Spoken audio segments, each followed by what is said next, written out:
એક સ્ત્રી એમ માને છે કે એનો પતિ એની હત્યા કરવાની તૈયારીમાં છે. એમ માનવા માટે એની પાસે કોઈ કારણ પણ હશે. એ પુરુષ પોતાની 2 પત્નીઓને પહેલા સળગાવી ચૂક્યો છે. આ પરિસ્થિતિમાં સ્ત્રીએ શું કરવું જોઈએ? એનો આધાર સ્ત્રી પર છે. જો એ પોતાના પગ પર ઊભી રહી શકે તેમ હોય તો એને પોતાના કિંમતી ઘરેણાં અને સામાન લઈને પોતાના પતિનું ઘર છોડી દેવું જોઈએ એમ હું માનું છું.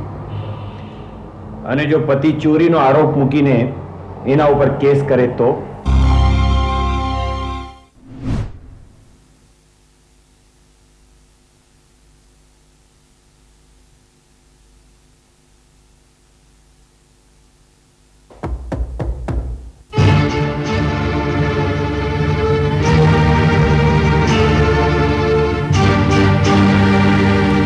કોકિલા, તું અહીં આટલી મોડી રાત્રે? શું થયું? મને શંકા છે કે બહુ જલ્દી મારા પતિ મારી હત્યા કરવાના છે. એવું તને શા પરથી લાગ્યું? આજે તે મારા માટે કફન ખરીદી લાવ્યા. કફન? રસોઈમાં પહેલા નાયલોનની સાડી. અને તમે તો જાણો છો, નાયલોન ઝડપથી સળગી ઉઠે છે. મેં તો સાંભળ્યું કે તમે મને સુખી. આજે મારો ભ્રમ ભાંગ્યો છે. હું શું કરું? મને એક રાત વિચારવાનો સમય આપીશ? વધુ મોડું ન કરતા. નહીં.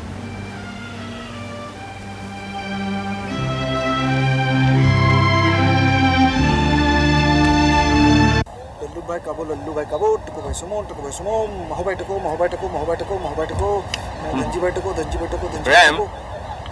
મેં તને પરિચય પત્રિકા ગોખવા માટે નથી કહ્યું. વેચાણ વિશે આમાં એટલી બધી માહિતી છે કે આ પત્રિકા મારે ઘોડીને પી જવી પડશે.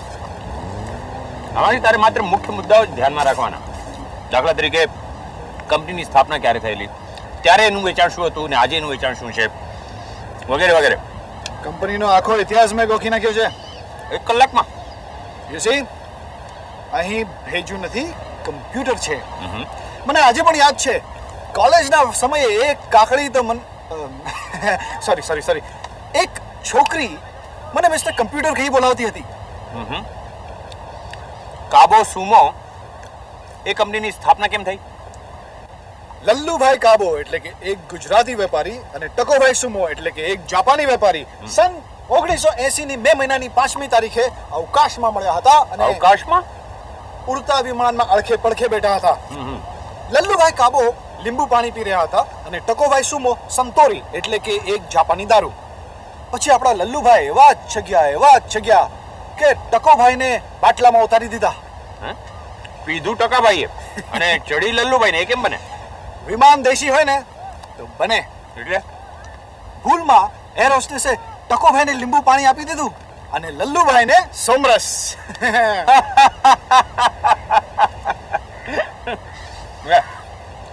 મને બોલાવ્યો?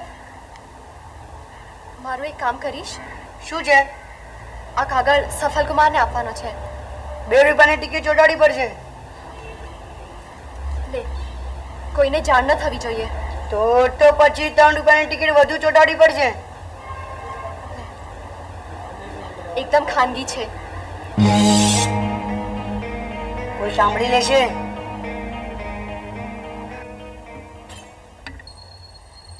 એ છોકરા, હા, એકાદ ગ્લાસ વધુ છે?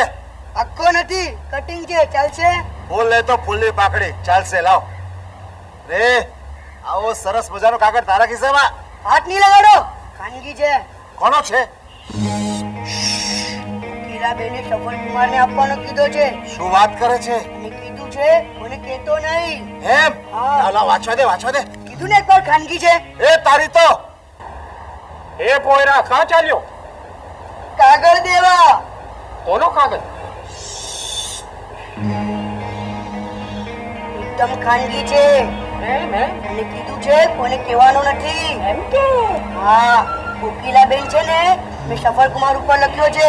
એટલે લવ લેટર? હા. અરે મને આપની એમાંથી મને કઈ શીખવાનું મળશે યાર.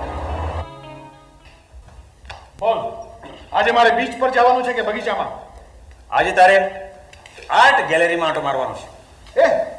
ત્યાં તો હાઈ સોસાયટીના લોકો જાય. ગરીબ કલાકારો અને કલા ચાહકો પણ જાય. આજ સુધી તું સમાજના નીચલા અને વચલા લોકોના સંપર્કમાં હતો. આજથી તારે ઉપલા ઘરમાં પ્રવેશ કરવાનો છે. ત્યાં આગળ ઘણી બધી છોકરીઓ સાથે વાત કરવાનો મોકો. તેઓ મને ધુતકારી મૂકશે તો? અરે તારે ધારી લેવાનું.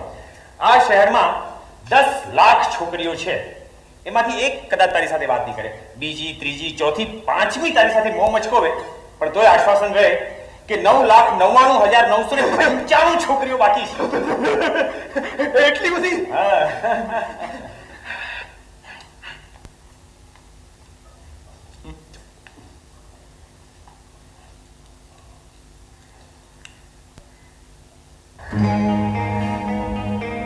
સાહેબ,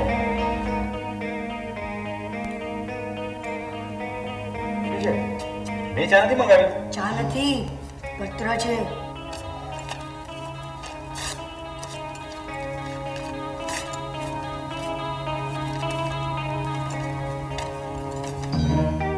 પ્રિય સફલભાઈ, આજે રાત્રે પણ મારા પતિ બહાર જવાના છે. મારી વાટ જોજો. તમને મળવા હું નક્કી જ આવીશ. તમારી બેન કોકિલા.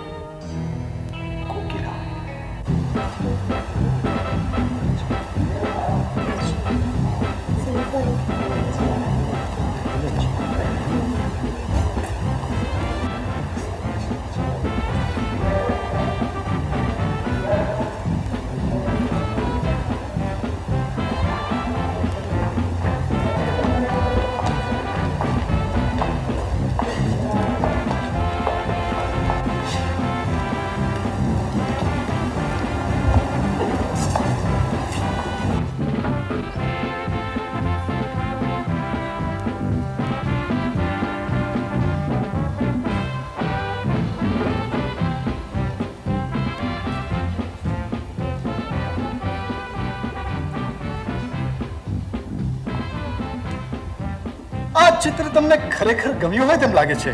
અદ્ભુત, ખરેખર અદ્ભુત છે. અરે મને તો આમાં એક ભૂત પણ નથી દેખાતું. અરે મારું ચાલે ને તો હું આ ચિત્રકારનો ઊંધો. તું અરે ભૂત! તું અહીંયા શું કરે છે?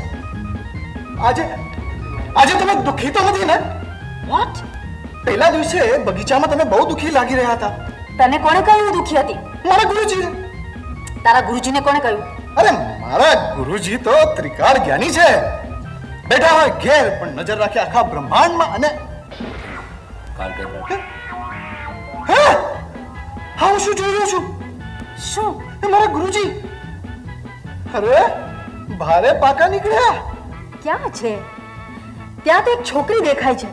ત્યાં પેલા રાતા ચિત્રની આગળ. સમજી મારી પહેલા અહીં પહોંચી ગયા. હા, અરે મને તો કોઈ દેખાતું નથી. અરે હા, એ તને દેખાશે પણ નહીં. કેમ? ગુરુજી છે ને, જેને ઈચ્છે તેને જ દર્શન આપે છે. વિચિત્ર. હું એમ કહું છું, તારા ગુરુજીને કલા સાથે શું લાગે વળગે? કાંઈ નહીં. અને હું પણ એકદમ મીંડું છું. તો તમે બંને અહીંયા શું કરો છો? એ આપણે પેલા કેફેમાં જઈને બેસીએ તો? ચલો.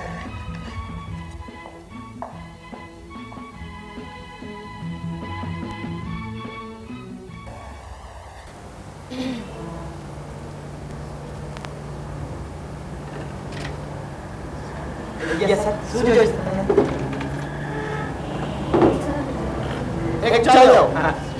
એક જ ચાનો ઓર્ડર કેમ આપ્યો તે? આપણે બંને અડધી અડધી પીશું ને? અરે અમારા અમદાવાદમાં તો એક કપમાં 4-4 જણ પીવે. બોલ. હા, અમદાવાદ નથી, મુંબઈ છે. એક ચા નહીં, બે ચા લાવજો. અને તું શું ખાઈશ? મારી પાસે એક જ ચાના પૈસા છે. મારી પાસે ઘણા છે. તમે બે ચા લાવો અને એક પ્લેટ એક બનાવજો. જી, લાવજો. બોલ. હવે મને કહે, તું અને તારા ગુરુજી અહીંયા શા માટે આવ્યા છો? સાચું બોલું? હા. એકદમ સાચું. આપણે લોકો અહીંયા છોકરીઓ જોડે દોસ્તી બાંધવા આવ્યા છીએ. તમે આ લાઈન લગાવો છો? ના, લાઈન મારવાની હોય એ તો ચોખ્ખા મન સાથે પ્રમાણિકતાથી છોકરીઓ જોડે દોસ્તી બાંધવા આવ્યા છીએ. આજો મારા હાથમાં ગુલાબ છે. જો કાનમાં આતરના પૂરાયા નથી. અચ્છા, એટલે બગીચામાં તું મને પટાવવા આવેલો ખરું? બગી ના ના એ તો મારું વહેમ હતો કે છોકરીઓ જોડે દોસ્તી બાંધી હતા હાથમાં ગુલાબ રાખવું જોઈએ પણ મારા ગુરુજીએ મારો ભ્રમ તોડી નાખ્યો અને હું સમજી ગયો કે ફક્ત છોકરીઓને પટાવી હોય તો હાથમાં ગુલાબ રખાય. અચ્છા પણ તે મને તારું નામ તો હજુ કહ્યું જ નથી.